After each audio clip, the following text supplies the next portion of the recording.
కాదు ఇప్పుడు చాలా ట్రెమెండస్ సక్సెస్ కదా ధనరాజ్ అప్పటి నుంచి ఇప్పటి వరకు. మీరు జర్నీ. ఎంత నమ్మకం ఉంటే మీ మీద మీకు నిలదొక్కున్నారు. పారిపోతారు, కష్టం వస్తే పారిపోతారు అందరూ. అవును మేడం.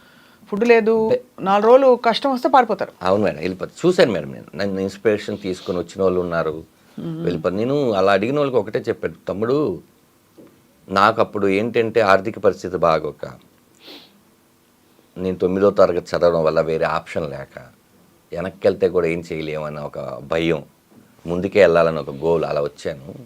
ఇప్పుడు మీరందరూ ఏంటంటే డిగ్రీ ఇంజనీరింగ్ చదివేసి మీకు బైక్ ఉండి ఇంట్లో డబ్బులు పంపించే అంత ఉంది.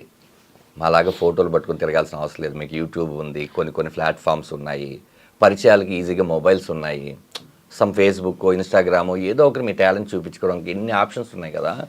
మీరు వచ్చి ఒక 1 year 2 years ఒక గోల్ పెట్టుకోండి. 1 year 2 years గోల్ పెట్టుకొని, ఆహా ఇది అవ్వట్లేదు, ఇక్కడ ఉంటే మన కెరియర్ నాశనం అయిపోద్ది అనుకొని అప్పుడు మీరు వెళ్ళండి. మీరు ఏంటంటే వచ్చి 1 monthలోనో 2 monthsలోనో అయిపోదామంటే అది ఇండస్ట్రీ కష్టం అని చెప్పేవాడిని చాలామందికి.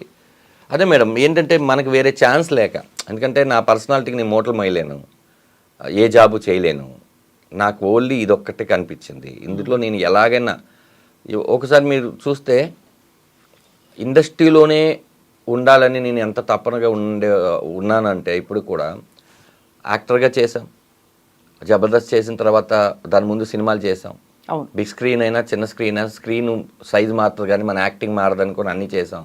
ఓ రియాలిటీ షోకి వెళ్ళాం, ఆ తర్వాత ఛానల్స్ మార్చుకున్నాం, ఆ తర్వాత హీరోగా చేయాలనుకున్న తపంతో పొడ్డిచ్చేసాం, హీరోగా సక్సెస్ అవ్వలేదు అన్న తర్వాత మళ్ళీ షోస్ అవన్నీ స్టేజ్ షోస్ ఫస్ట్ టైం చేసుకొని స్టేజ్ షోస్ అవన్నీ చేసుకున్నాం.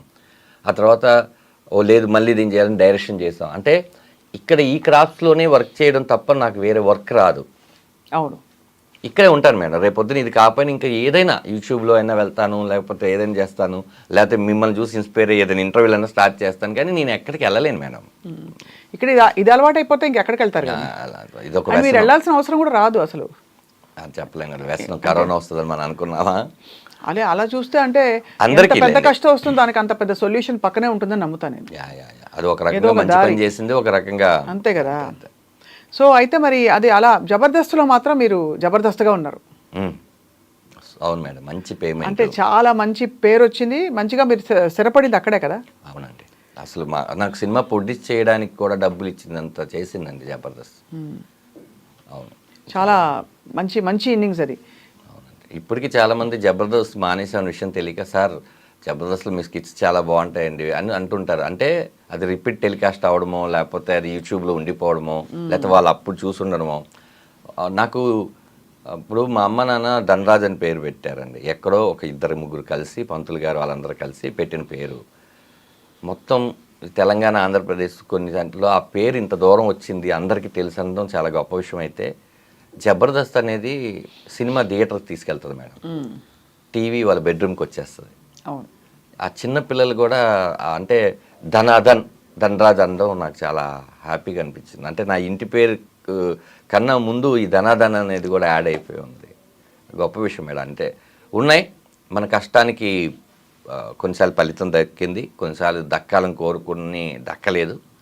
జర్నీ మేడం, అంతే, ఇదంతా ఒక జర్నీ. సో జబర్దస్త్ నుంచి బయటికి రావడం అన్నది అది కాన్షియస్, ఇంకా సినిమాల్లో బిజీ అయిపోవడం వల్ల ఇంకా నేను నెక్స్ట్ సీజన్ నుంచి ఉండను అని చెప్పాల్సి వచ్చిందా మీరు?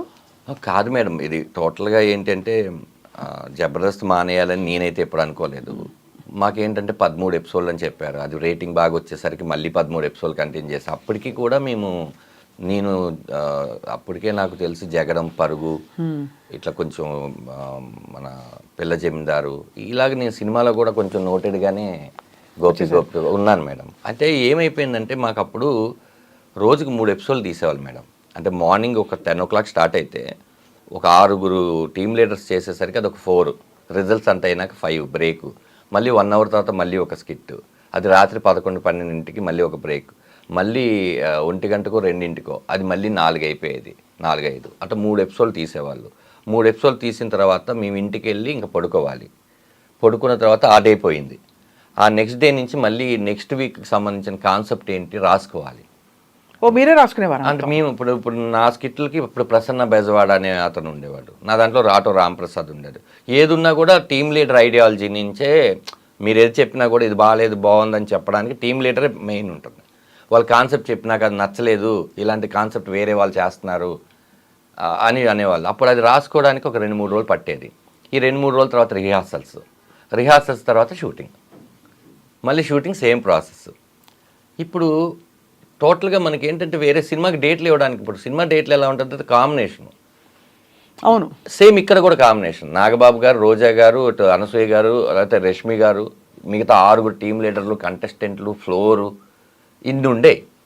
ఇక్కడ ఇచ్చేస్తే అక్కడ చేయలేం. అక్కడేమో మన లైఫ్ టర్న్ అయిపోయి మన బిగ్ స్క్రీన్ కదా చూద్దాం అనుకున్నాం అనేది ఒక చిన్న ఇది ఉండేది అప్పట్లో. ప్రాబ్లం ఏమైపోయిందంటే అమ్మో మనం చాలా స్ట్రెస్ తీసుకుంటున్నాము అని అప్పుడప్పుడు చేసి ఆల్మోస్ట్ ఒక 70 స్కిట్లు ఏదో చేశాను, 70 స్కిట్లు. ఆ తర్వాత ఈ సినిమా బిజీ, ఏడావలి పడిపోయాం. వాంటెడ్గా జబర్దస్త్ వదిలేసి వచ్చేద్దాం కాదు. ఒకరోజు ఈ ఇన్సిడెంట్ ఎవరికి తెలియదు మేడం,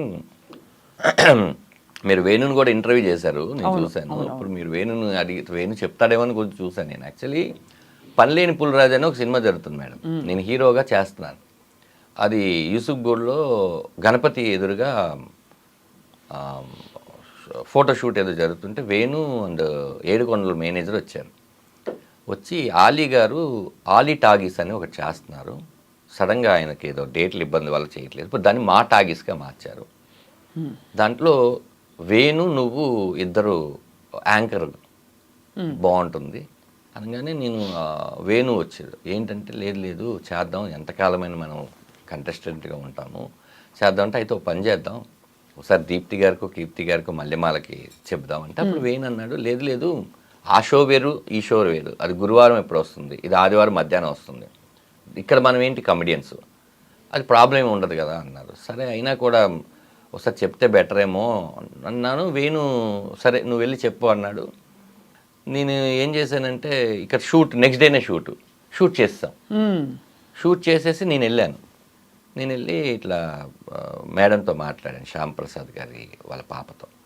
మేడం ఇట్లా సడన్గా చేసామండి, ఇది చెప్దాం అనుకుంటున్నాను, సేమ్ అండి మీ డేట్లకి వాటికి ప్రాబ్లం రాదంటే ఆవిడ ఒక మంచి మాట అన్నారు. చూడన్నా ఎప్పుడు ఎక్స్క్లూజివ్నెస్ ఒకటి ఉంటుంది, మీరు ఇక్కడ కనిపించి అక్కడ కనిపిస్తే అది పెద్ద ఎక్స్క్లూజివ్ అవ్వదు కదా, ఓ పని చేయండి, మీరు అది చేసేసి కంప్లీట్ చేయండి, మీకు మల్లెమాలలో ఎప్పుడైనా సరే మీకు ఇది ఉంటుంది, మీరు అది చేసేసేసి ఇక్కడికి రండి అన్నారు. అదేమైంది 13 ఎపిసోడ్లు అంటే జబర్దస్త్ డైరెక్షన్ చేస్తున్న సంజయ్ గారు కూడా ఆ టైంలో ఇటు వచ్చేసారు. ఓహో సరే ఆయన మేము 13 అనుకున్నాం, అది మెల్లిగా 24 ఎపిసోడ్లు అలా అయిపోయి అది అయిపోయింది. ఇప్పుడు ఇక్కడికి మళ్ళీ వద్దామనుకున్నప్పుడు మాకు సినిమాలు కొంచెం బిజీగా ఉండి దాని తర్వాత ఇక్కడికి వచ్చినాక అప్పుడు వాళ్ళు పడిన స్ట్రగుల్ అర్థమైంది. మేము సడన్గా 2 టీమ్ లీడర్లు వెళ్ళిపోయాం. ఇప్పుడు ఎవరు టీం లీడ్ చేయాలి? అవును, వాళ్ళకేమో నెక్స్ట్ 1 వీక్లో షూటింగ్ అనగా మేము వెళ్ళిపోయాం. ఇప్పుడు వాళ్ళు సుధీర్ని తయారు చేసి అటు వేణు వాళ్ళ కంటెస్టెంట్ సుధీర్ గెటప్ సీన్ చేసి నా దాంట్లోంచి రామ్ ప్రసాద్ని తీసుకొని వెళ్ళి అట్టు పెట్టి నా దాంట్లో చేస్తున్న రాకేష్కి ఒక టీం ఇచ్చి రాకింగ్ రాకేష్కి ఆర్పి అండ్ రాకింగ్ రాకేష్కి టీం చేసి వాళ్ళు షఫిల్ చేసి వాళ్ళు ఎంత కష్టపడ్డారు అన్న విషయం మేము మర్చిపోయాం. దట్స్ వై వాళ్ళకి ఎక్కడో ఒక చిన్న ఉంటుంది కదా. తర్వాత మేము కూడా ఎక్కువ వెళ్ళి ఇది చేయలేదు. దాని తర్వాత నితిన్ భారత్లు వచ్చి సంజీవ్ వెళ్ళిపోయినాక డైరెక్టర్ మారిపోయాడు. ఇదంతా ఒక తెలియకుండా ఒక చిన్న కొలాప్స్ అలా జరిగింది. బట్ నో రిగ్రెట్స్ కదా. రిగ్రెట్స్ అంటే మనమైతే చెప్పేసాం, కాలం నిర్ణయించింది. బహుశా మార్పు అన్నది తథ్యం కదండి. ఇప్పుడు ఎంతకాలం మీరు చేసినా ఇంకో 70 చేస్తారు, అప్పటికైనా ఆగాల్సిందేగా. అవును మేడం, ఎన్నెన్ని తీసుకుని వస్తాం. ఆఖరికి మేము ఏం చేసాం, జుట్టు దగ్గర నుంచి కాలు వేలు వరకు ఏమేమి చేయగలమో అన్ని చేసేస్తాం. అదే ఇప్పుడు ఏం చేసినా కూడా ఇంకా ఎవరో చేసినట్టే ఉంటుంది తప్ప కొత్తది రాదు మేడం. మేము ఆఖరికి థింగ్స్ మీద దగ్గర నుంచి విషయాల దగ్గర నుంచి కాంటెంపరీ మ్యాటర్ దగ్గర నుంచి అన్ని విషయాలు చేసేస్తాం. మాకు కూడా ఏంటంటే మనం బోరు కొట్టక ముందే వచ్చేయాలి, మనం బోరు కొట్టినాక వాళ్ళు పంపించకూడదు. అది కరెక్ట్, 100% కరెక్ట్. ఆ తృప్తి ఉండాలంటే అలా వచ్చేయాలని అనుకున్నాం, అలా జరిగిపోయింది మేడం. అది ఇప్పుడు మీ సక్సెస్ని అమ్మ నాన్న చూసారా? నాన్నగారు నాకు 8-9 ఇయర్స్ ఉన్నప్పుడే చనిపోయారండి లారీ యాక్సిడెంట్లో. మదరు నాతో వచ్చేసినాక ఆవిడ చూసిన ఒకే ఒక్క సినిమా ఏంటంటే జై, నా ఫస్ట్ మూవీ. ఆ సినిమాలో తేజ గారు, అక్కడే వేణు నేను కూడా పరిచయం. తేజ గారు ఒక సీను ఒక చిన్న పాటలో ఇది ఉంటుంది. మా అమ్మ గిలాక్సీ థియేటర్ అని కింద మీకు షేక్పేట్లో ఉంటుంది. అందులో నన్ను కత్తితో పొడుస్తారు. అది యాక్చువల్లీ బొమ్మకి పొడుస్తారు కదా, మా అమ్మకి తెలియదు. అప్పుడే ఫస్ట్ టైం మా అమ్మ డిటిఎస్ చూడడం. కొడంగానే నానా అంది. అమ్మ అది బొమ్మమ్మ, నేను ఇక్కడ బతికే ఉన్నాను కదా అన్నాను. ఆ సినిమా ఒకటే చూశారు, ఆ తర్వాత మా అంతా చనిపోయాను. అమ్మ